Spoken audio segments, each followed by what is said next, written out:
Welcome to The Long Way Home, a 5-part limited series that journeys into the heart of substance use disorders and recovery.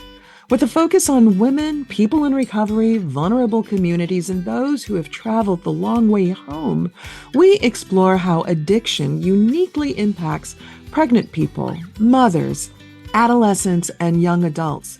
Through conversations with leading experts, lawmakers, and people in recovery, we examine the intersection of addiction, the criminal legal system, systemic neglect, and the enduring effects of colonization. We center the right to recovery, recognizing it as a complex, lifelong process that deserves time, attention, and resources. This series is a space for truth-telling, learning, and imagining a more just and supportive path home. In this second episode of The Long Way Home, we examine the impact of substance use on the mental health of adolescents with Dr. Patricia Jones Blessman.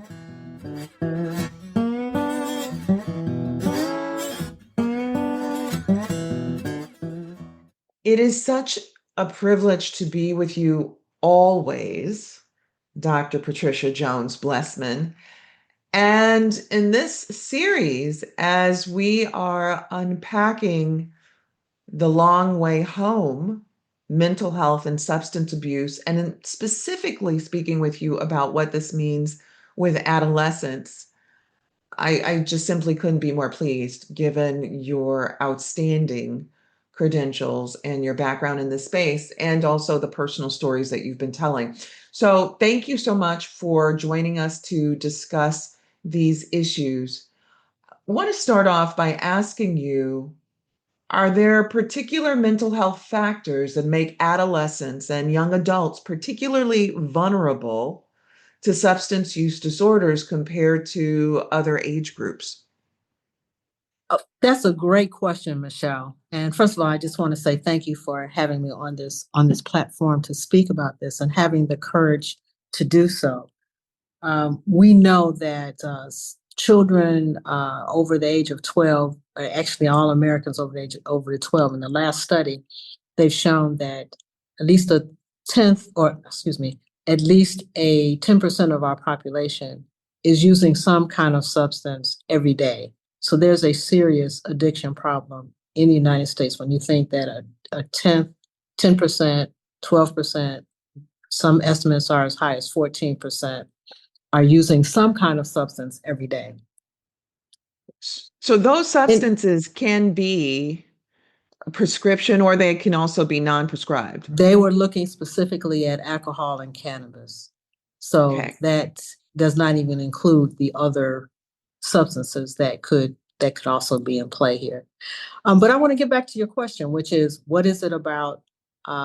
Is there anything about adolescence or teenage years that make them especially vulnerable to having an addiction? Yes, there is. Neuroscientists are beginning to understand the brain and understand particularly the brain as it forms during adolescence. After the age of 12 until about 28 for boys, 12 to 25 for girls, the brain is actually doing a lot of what I call reorganizing and of itself. And the neurons are firing very quickly. It is a time of incredible learning opportunity. The synapses are firing very quickly. It is, sure, we can learn after age 28, after age 30, but our best learning sweet spot, happens between 12 and 28. And it's also the most vulnerable time in a sense, because it is also the time when young people are most vulnerable to developing an addiction. Anybody can develop an addiction if they're introduced to drugs or start experimenting heavily with drugs between the ages of 12 and specifically 19. Their recent estimates recent research suggests that early onset of drug usage or experimentation, meaning between 12 and 19, increases the possibility of addiction. If drug usage starts after 19, they think that addictions would be cut by about 50%. So we look at early adoption or early initiation of drug usage as a predictor of later addiction in life.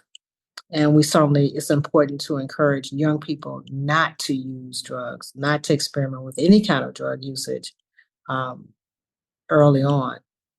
We spend a lot of time already talking to young people about the puberty, about their reproductive systems, that they're going to, the changes in their body as, with growing facial hair, growing hair underneath your underarms, menstruation, all the things that are associated with reproduction and puberty. But we don't spend a whole lot of time. In fact, I don't think I've seen a health education course yet. There might be some out there, but I haven't seen one where they really talk to young people about their brain and what's happening with their brain, the most important organ in their body after the age of 12, and how magnificent, but also how precious and how fragile in some ways that brain is during that So I time. want to ask you about marijuana because marijuana has been around, hemp has been around for a very long time, on college campuses for a very long time. There are people who are incredibly successful who say that presidents that have said that they used marijuana while they were in college. It's been used as part of some religious ceremonies and so much more. There is now some attention, and you've been speaking about this with regard to marijuana as we understand it today, cannabis, and you've been speaking about shining a light on cannabis-induced psychosis, CIP, Mhm. calling it a silent epidemic. This has been Yeah. with your work with an organization called Johnny's Ambassadors. So Mhm. could you help set the record straight or give us more insight about what exactly is cannabis-induced psychosis? Is that overstated? Is it a real thing? It is a real thing, but let me start with, first of all, the cannabis that exists today. What's available in 2025 is very different than the cannabis that I experienced in my youth, or that some of the presidents might have experienced in their youth, or some of the presidential candidates experienced in their youth. In the 2020, in 1970s, 80s, THC in cannabis was about 4%. Up until at like 2015, maybe it was up to 20%. So the cannabis of our youth, when you Inside think of about marijuana. So you're inside, talking about the marijuana today, what is in it is different than what than it the was marijuana of the 60s, 70s, 80s, 90s, early 90s. 2000s.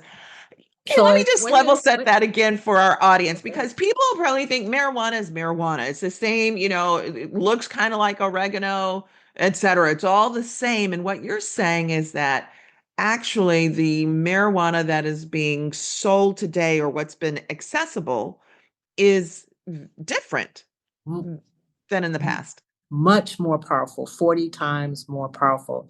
So the today's marijuana, today's cannabis, or today's cannabis products have been but GMO'd, chemically synthesized, so that now, after 2015, it went from 20% to now you can get cannabis products that are up to 95% THC. And so what's on the street and what's available today, because it's been driven by recreational use and commercialization, is a very strong psychoactive drug, essentially. I call it crack weed. What Did you just say it's you call it crack I weed? call it crack weed. Yes, Okay. because it's been synthesized to be way more powerful and stronger than than what we were probably accustomed to in our, I went to college in the 70s, graduated in 78. I think Barack was like, he was in what, 1980s. Um, I'm thinking about the presidential candidates who talked about smoking. Yeah, we're talking about a very, a less potent um, plant or less potent substance back in the day. I mean, in fact, if you think about basically the crass commercialization, starting with legalization in Colorado in 2014. So around 2015, when pot, THC, cannabis began to be much more high potent, 20 to 90%, we're talking about a very different substance, a very different substance than even, you know, than what we not only in our youth, but even when we go back multiple hundreds of years ago. I mean, yes, cannabis has been around since Millennia. millennia, and it was used in religious circumstances. But it was also a different kind of context. It was used with a lot of respect for the plant itself.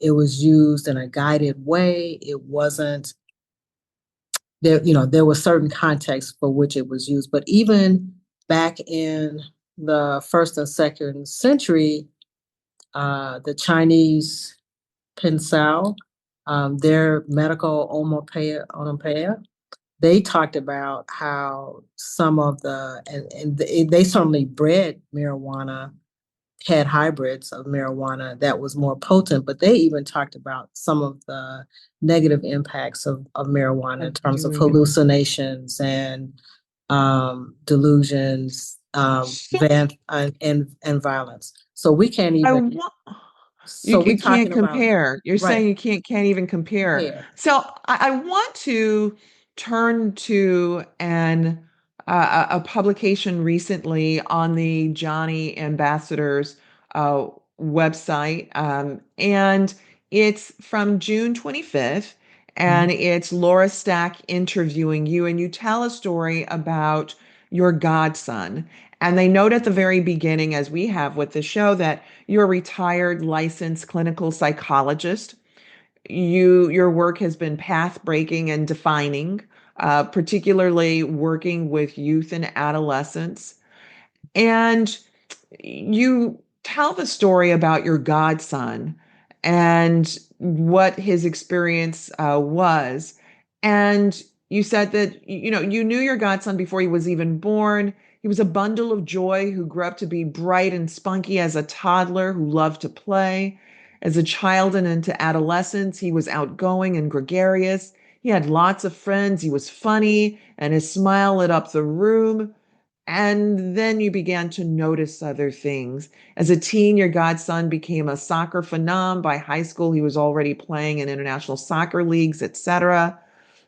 But then something happened. What happened, Dr. Jones? Um, well, I think it took us all for surprise. I mean, we saw some behavior changes, and it just seemed at the beginning, it just seemed a bit like, okay, teenagery kind of stuff, sullenness, maybe a little bit more isolationist, a little bit more paranoia, a bit.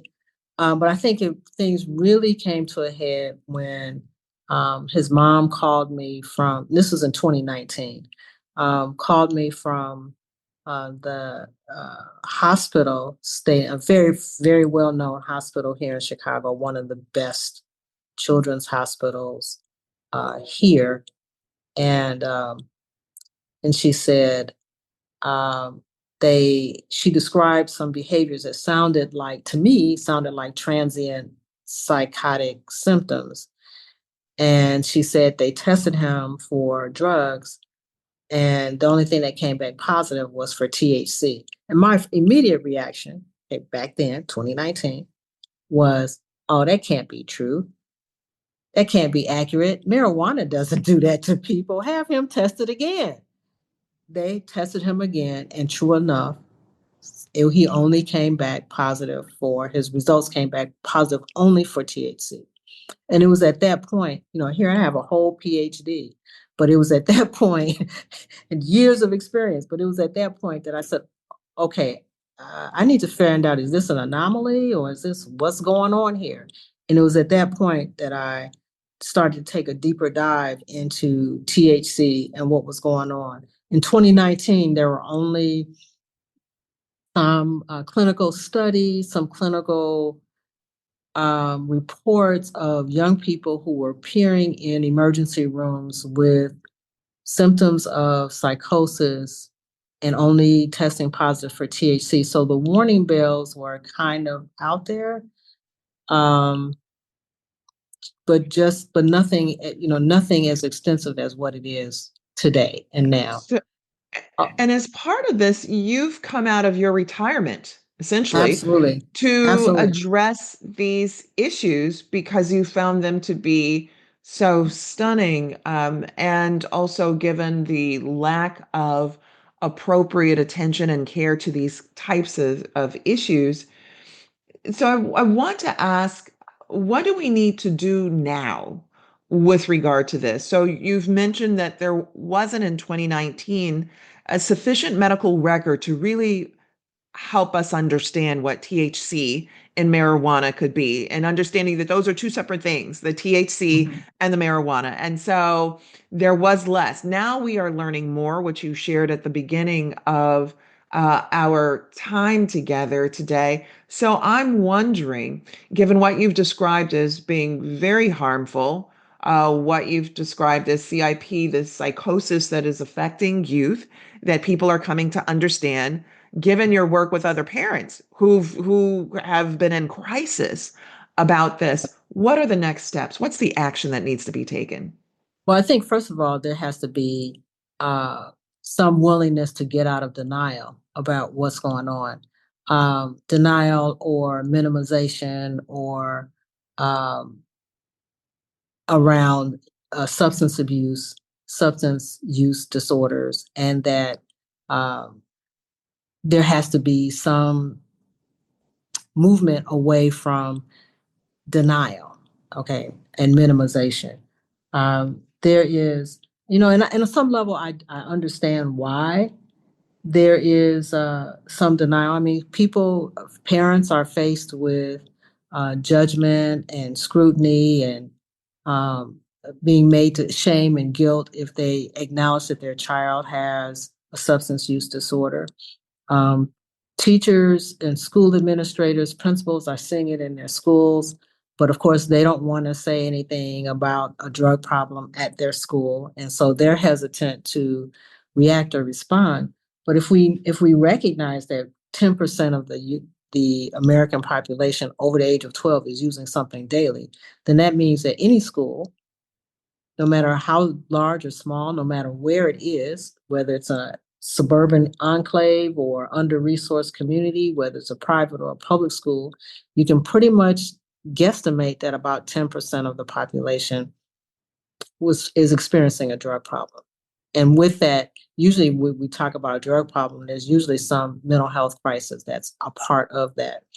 So when we think about, I think about my child's school, Johnson College Prep, where there's 600 students. Well, okay, so that means probably about 60 of them have a drug usage problem, but it's not addressed. And unfortunately, there were government initiatives, government funding that was supposed to provide like mental health, behavioral health services in the school, but some of that was not, those grants were not renewed under the current administration. So some of that is faulty, lack of funding on a broader scale.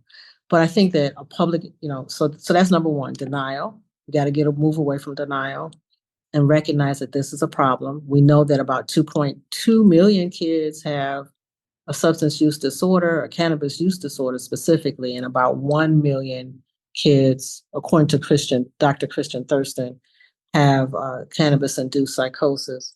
So we know that there's a silent epidemic that's out here. So not being in denial, a massive public education program, particularly like we did with the Truth Campaign with cigarette smoking. That was a massive public education program that was highly effective and that resulted in a reduction in the use of cigarettes. We need to have something of that level that happens now that talks about cannabis and its impact on on a young person's brain, and the fact that young people need to treat their brain like it's a luxury car, and take care of it. Um, But also there should be warning labels on packaging. Like we know that from Dr. Yasmin Hurd, who's done a neuroscientist out of New York. She's done incredible work around substance addiction and the impact at all ages, but particularly for developing brains, whether it's in the fetus, 0 to 6, and then in adolescence. So there needs to be warning labels on there on packaging, some restrictions perhaps on dosage, what percentage of THC can be in products. I know that there's groups that are lobbying for no more than 10% THC, that we should not have at all any THC products that have more than 10% THC in it. So I think that those are some Those are beginning. very concrete, helpful examples of what can be done and the attention. And to your point, there's much to be said just about bringing appropriate attention to issues. Mhm. And one can see that in other movements, whether it has been with regard to cigarettes, seat belts, any variety of efforts where we want to protect the public. So our time goes so quickly on 15 I minutes of know. feminism, even though we say that we count the minutes in our own feminist terms, which we do. It's Mhm. one area where we can control create our own time, right? Absolutely. So I, before we wrap up, and there's been much to be said here, two last questions. Mhm. We always ask about a silver lining. So I'm going to ask that right after the next, which is what's your advice to families right now? Right now, there are parents, and we know that not all family structures involve parents. Sometimes it's grandparents, sometimes it's aunts and uncles. But for those that are wondering about how they can be most loving, caring, and helpful to the young people in their lives, who are now experiencing this heightened level of marijuana use that has these high levels of THC and leading to addiction. What's your advice for families? Well, first of all, I think that I would say that if you know that your child is using, that you need to have a frank, honest discussion with them and really discourage them from using at all, particularly if they're between 12 and 28, and just talk about, educate yourself as a parent, and also, no zero tolerance for any kind of drug use, because they're literally destroying their brains with drug use between the ages of 12 and 28. Not good whatsoever. And I think that it's important that parents give a clear message. I think what's problematic sometimes is that parents might have been thinking, oh, it's just weed, thinking about weed in the context of their own experiences with it decades ago. Well, the weed that their children are being exposed to is way different. And so I think that educating themselves, having frank and honest discussions with their children about not using drugs, and the beauty and also talking to them about the beauty of their brains, particularly now. And then thirdly, having a zero tolerance, attitude about drug usage in their own home, that would go a long way to dispel or to stop some of the drug usage that's going on. And I understand that, parents will feel, will be met with other people who will say, "Oh, you just being extra," but you can't go along That with the it's no crowd. big deal, You that know, why big are you deal, right? exaggerating? Mhm. There's no real harm here. But from your Yeah. experience, From my experience, yeah, there's a great book out, The Teen Brain by the neuroscientist. It's called The Teenage Brain, and it's by a neuroscientist. Uh, don't have it right in front of me. I wish I did. But educate yourself. But she has a whole 2 chapters in there in that book that is excellent. Um, and I think and of course, you can go to johnny'sambassadors.org and there's a ton of information there about the teenage brain, and the impact of marijuana. There's also a couple of other websites. Just say We no, will make sure that we post ANO.org. those on our website. Oh, We'll yeah. Oh, make sure great. that we will make sure that we post this information because it's so critically important on our website. Absolutely. I do want to close by asking you, despite the challenges, I do want to ask you that despite the challenges that we're facing now, what are silver lining? Can you name a silver lining, a space of hope right now for young people and their parents who are experiencing the challenges that you're speaking to? Okay. So one of the things that really that I really get geeked out about and really excited about is when I talk to 12-year-olds. And I talk to them, I talk to them about the most magnificent thing that's happening is happening in places that we can't see. And I talk to them about their brain. And so my 12-year-olds, 12, 13-year-olds know me as the brain lady. Because I talk to them about, you know, there's a reason why they had that show, Are You as Smart as a Fifth Grader? And then, I talk to them about what their brain is doing right now. And they are so enchanted and so excited about learning about their brain. And that's what gives me a lot of hope. And then, they'll, and it's interesting how just having those short, brief conversations with 12 and 13-year-olds right at the start of that development and how they can see their own brains changing. They start thinking about their thinking. That is what gives me hope. Because what it really is saying is that kids really do want to take care of themselves, and kids really do want to make good decisions about their bodies and about their brains. And it may sound hokey, And sometimes but it's it's just the not. adults getting in the way, right? you know, they love it. They love it. They love that. And Wow. when we talk about their brain being the seat of their genius and the other things that make them uniquely them, and how you can get a heart transplant, you can get a kidney transplant, but you can't get a brain transplant and still be you. Oh, they love it. Oh, they love it. And they love it when I start getting into the neuroscience of it and start talking about the parts of the brain. I can tell that you get excited about it too, which is so lovely, which is fabulous. you know, Well, Dr. Patricia Jones Blessman, I want to thank you for joining us for this very important series as part of our Ms. Magazine platforms, which includes Ms. Studios. Thank you so much. Thank you for having me. Guests and listeners, thank you for joining us for our special limited series podcast, The Long Way Home. We want to thank our guests. And to our listeners, we thank you for tuning in to learn more about addiction and recovery. For more information about what we discussed today, head to msmagazine.com. This podcast series is available on Apple Podcasts, Spotify, iHeartRadio, and wherever you listen to your favorite podcasts. We are ad-free and reader-supported, so we encourage you to support independent feminist media. Look for us at msmagazine.com for new content and special episode updates. And if you want to reach us to recommend guests for our show or topics that you want to hear about, write to us at ontheissues@msmagazine.com. We want to thank collaborators for this project, including Professor Regina LaBelle. She is the director of the Center on Addiction Policy at the O'Neill Institute for National and Global Health Law at Georgetown Law.